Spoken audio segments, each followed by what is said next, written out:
Yo, what's cracking everyone? Ericship 111 here, and we are looking at the newest, fastest car in Forza Horizon 4. This time, we will be looking at the quarter-mile drag race right next to the Horizon Festival.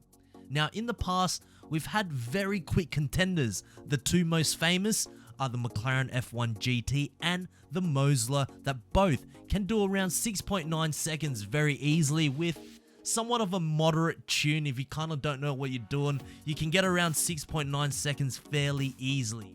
However, with the new car pack just released on Forza Horizon 4, known as the Barrett-Jackson car pack, there is one particular car that has stood out from the rest. It's super light and can have the infamous Lamborghini Aventador V12 swap in it, and that is the Shelby Monaco King Cobra.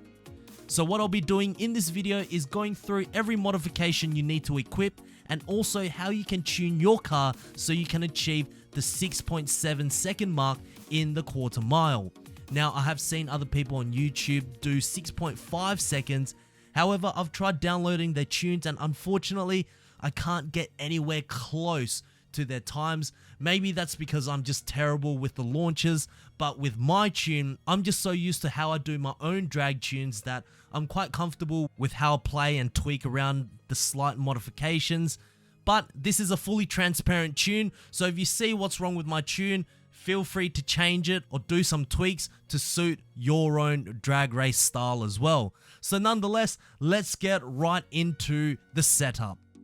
Alright, so the first thing you're going to do is choose the Shelby Monaco King Cobra. Now this is a car pack that recently just got released, so if you have already bought the car pass, you'll have this car already. But unfortunately, for those who haven't bought the car pass, you're going to have to purchase the Barrett-Jackson car pack, which I am unsure how much it will actually cost. But if you want to access this car, that's the car pack you're going to have to buy.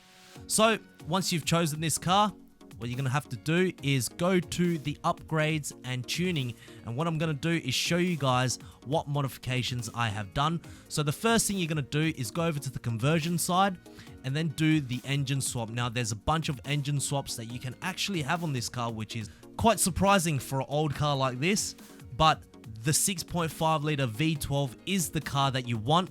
So choose that engine. Next, you want to do an all-wheel drive drivetrain swap. This will allow you to have the best grip possible out from acceleration. And then lastly, you want to change your aspiration to twin turbos because the more horsepower, the better it is.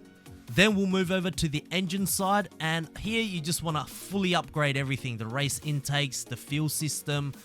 This will then allow the car to reach to 1515 brake horsepower, which is the maximum amount of horsepower that you can get on the V12 engine swap. So as you can see, 1515 horsepower with 1101 pounds-feet of torque. And the car, well, let me just quickly go through all the other modifications as well. Brakes, you want racing brakes because that will make the car lighter, even though we're not going to be braking at all. And then the suspension, once again, you need to have rally springs on. You cannot have the stock suspension simply because there's a certain amount of ride height that will allow the car to launch a lot better and reach its top speed faster with the rally suspensions. So once you've chosen that, then you're going to have to move over to the drivetrain. Of course, everything here needs to be under race upgrade simply because that means you can change your gear ratios to anything that you want, fully customizable. And then lastly, we're going to move over to the tires and rims. With the tires, of course, you want the drag tire compound.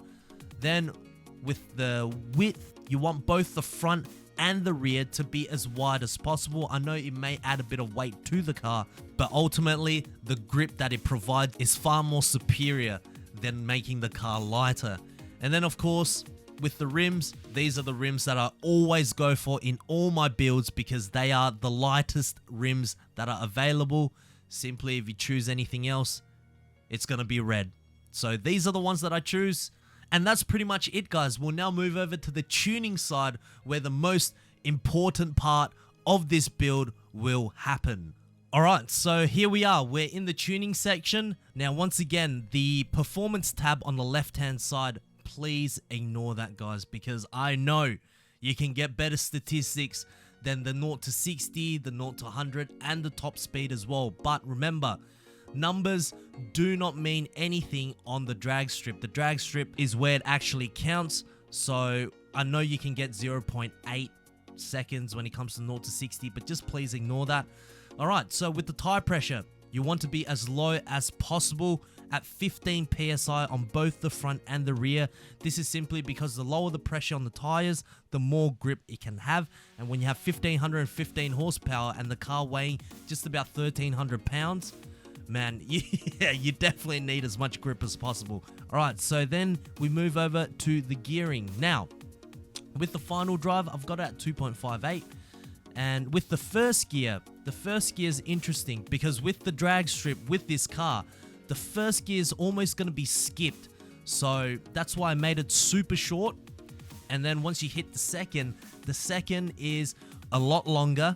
And then we'll move over to the third and fourth gear, which is quite linear when it comes to the gear ratios. This is so that the power band on the car can continuously keep accelerating, or at least feel like it can keep accelerating, holding its torque.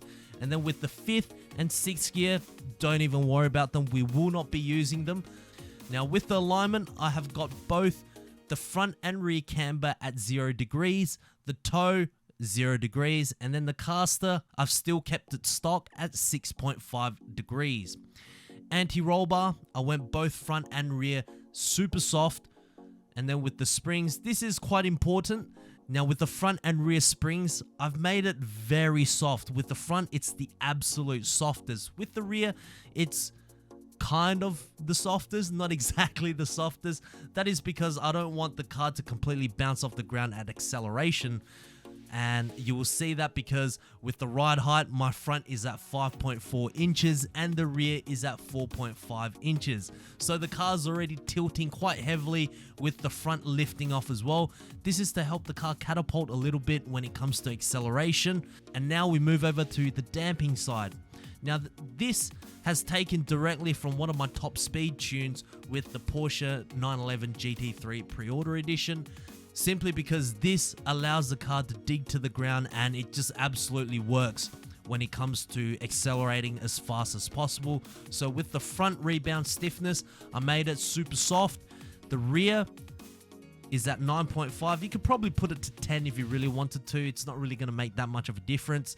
And then with the bump stiffness, it is the complete opposite.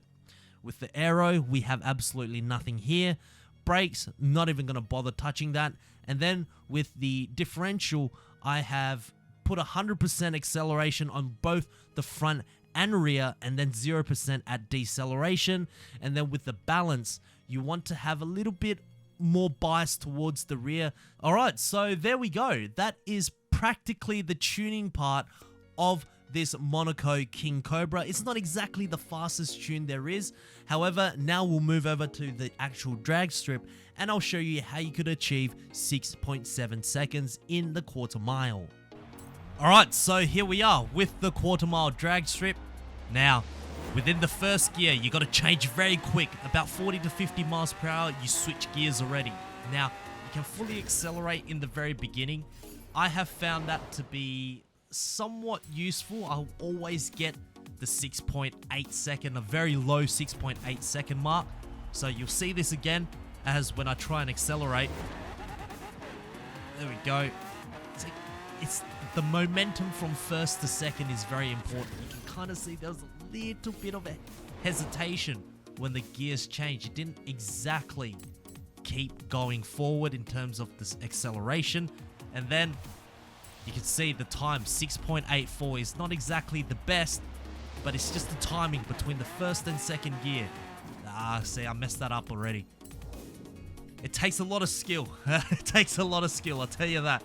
But you'll get the right feel once you get the hang of it. It's in the beginning, you can either go full throttle or 90%, but it's just the first to second gear that is the most important. And then when you cross the finish line, if you see 224 miles per hour, you're set. You're definitely going to hit 6.7 seconds for sure.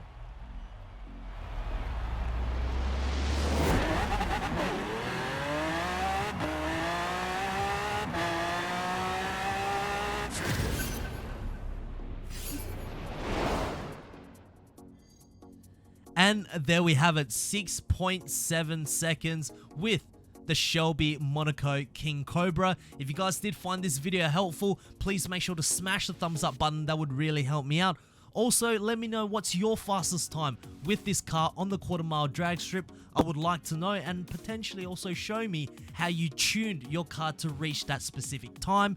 Anyways, if you guys would like to see more Forza Horizon 4 content right here on this channel, please make sure to click the subscribe button with notifications turned on. That way you won't ever miss out on another video that goes live, and I hope to see you guys in the next video.